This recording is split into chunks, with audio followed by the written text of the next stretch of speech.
I'm an Armenian. I'm a granddaughter of survivors. And I'm coming here. Am I coming here as the granddaughter of survivors? And if I understand too deeply your perspective, do I give up something of my experience? Because I didn't personally, I'm trying to hold on to their experience and honor it. But there's a problem on the table. It's an ongoing problem of lack of recognition, and the communities, the Armenian community not grappling with it, and the two nations not grappling. So, am I at risk of losing something in this conversation? Honoring my grandparents. I haven't really made an effort to get to know Armenian people just because I'm not near them usually. And this gives an opportunity to find out who they are and what they're doing in an environment that I feel would be useful to spend time with. I'm trained as an architect, and I am an artist also, and I did not grow up in the Armenian community here, and I did not grow up in an Armenian community anywhere. I'm not religious. I grew up in Ohio. My father was an assimilationist and married a non-Armenian. I don't speak anything. Anyway, so I, however, have a sort of a vestige of a real affection for that Armenian family that I saw very rarely as a child, and I heard about the massacres when I was a kid. I knew that I wanted to communicate with people, understand their perspectives, feelings, and wanted to see if we can do beyond like discussing things, talking things, if we can start projects together. Just go beyond ourselves, beyond these controversies. So that's why I said yes, I believe. It was part of my ongoing desire to forge more relationships with Turkish people. I already know a lot of Armenians, and I've never been part of a group like this, and I didn't know of any group like this, so I was just hooked by the idea of doing it. That's really why. And I'm very keen to participate.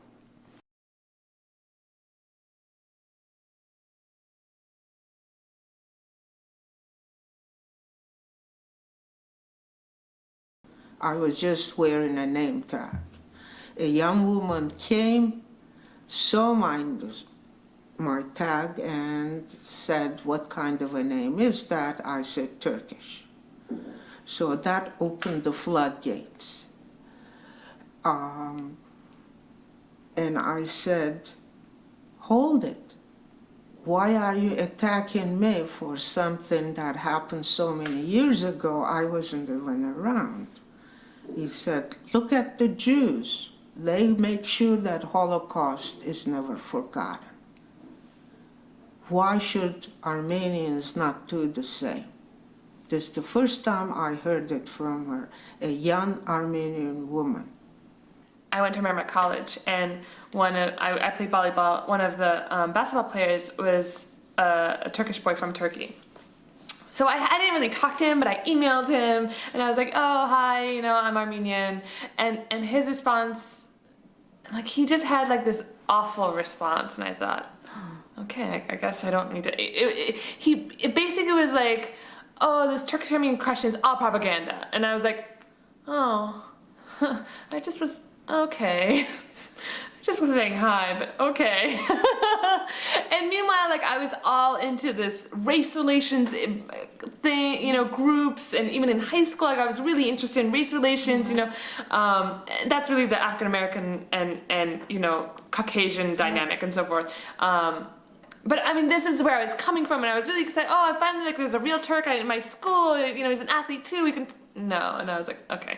So that was the first, actually, not even conversation. I was like, oh, okay, you know.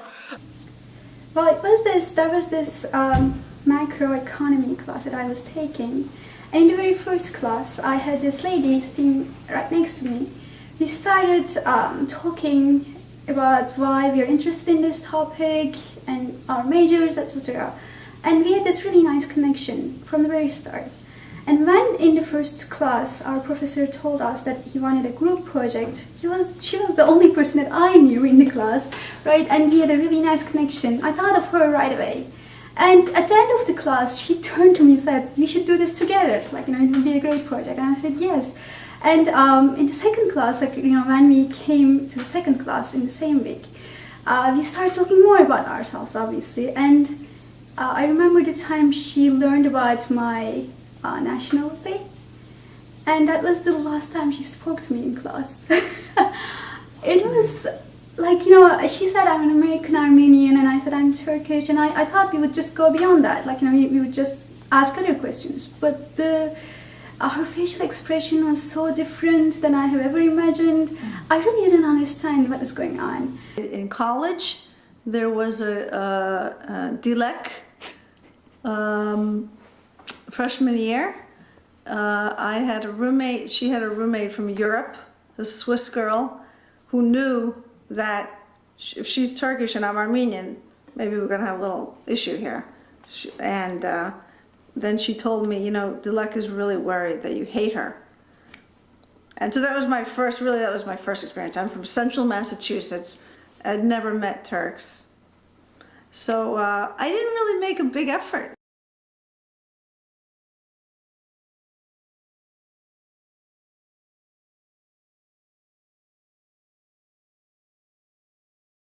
Well, this seems to me to be about the past equals genocide. And I think that's why, in some way, we're all here, Turks and Armenians, because there is a divide because of that word. So it doesn't surprise me. It doesn't surprise me at all. I'm not saying create an amnesia and forget it, but accept it. I mean, sure, the government is in denial, but as people, we can accept and move forward, but then we have to go beyond our own circle, find ways of how can we do it. I don't know for myself how much more, what I want. Do I need to hear from the Turkish women that acknowledgement of the genocide outright and say, yes, it happened, so that I can then move forward? Or if we can just sit around the table. I don't know what I myself am looking for. And I'm really curious about people's reactions on that, because I really don't know what an Armenian thinks when they say the genocide word. What is the translation in Armenian?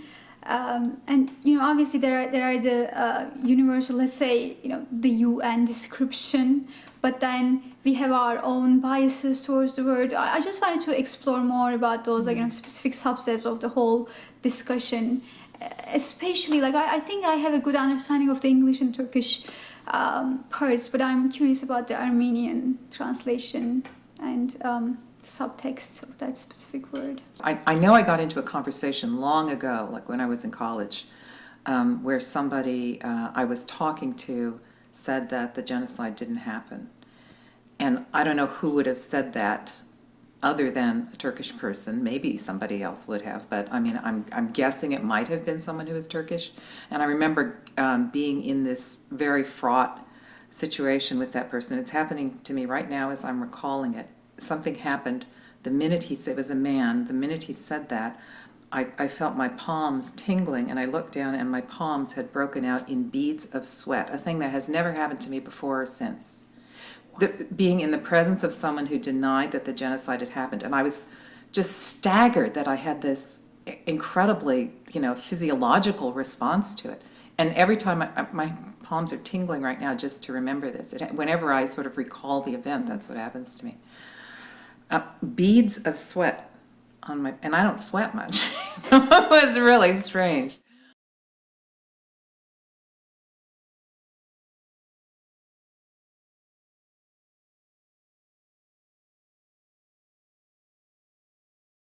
I can't just say ignore the past, jump into the future, experience new things. That's not what I'm saying. But I believe, we can be a great example for many other controversies, between other nations. So if that was the goal, a lot of goodness can come out, right, out of that sort of thinking. Going beyond Armenians and Turkish, for God's sakes, let's go to Africa together. Let's change lives there. Let's, fight with hunger. And, goodness is good for everyone. It will heal many, people from both sides, I think. I don't know. I don't know if, for myself, not that I didn't know what I was coming for, and I never had a Turkish-Armenian discussion. So I guess I was a little more idealistic about what's going to come out from this. And after the 3 meetings, I think, okay, I don't need to be best friends with these women. We're not all ambassadors. We're not all, we don't represent our countries. We're individuals, and that's been helpful to me. How can we get people to a level of comfort so that whether they are speaking about Armenians and Turks, that we're all people, we've had an awful past, can we move forward? If I take an example of an individual, if an individual has an injustice in their life, whether as a victim or a perpetrator, or partly both, or first of all, they're in order to move on from it and not have that experience own their life and their future and dictate all the decisions it makes going forward, it has to unpack and shed light on that experience. So otherwise, that experience is a it's like putting a rug over it, but it's still this mountain in the middle of the room with a rug over it, rather than removing the rug and looking at it and letting it fall apart, and over time, be cleaned up, basically. It's just not going to get cleaned up without acknowledgement, and I think, and so I guess I'm grappling with, to what extent is that completely Turkey and the Turkish people's responsibility, and to what extent is it a two-way street of responsibility?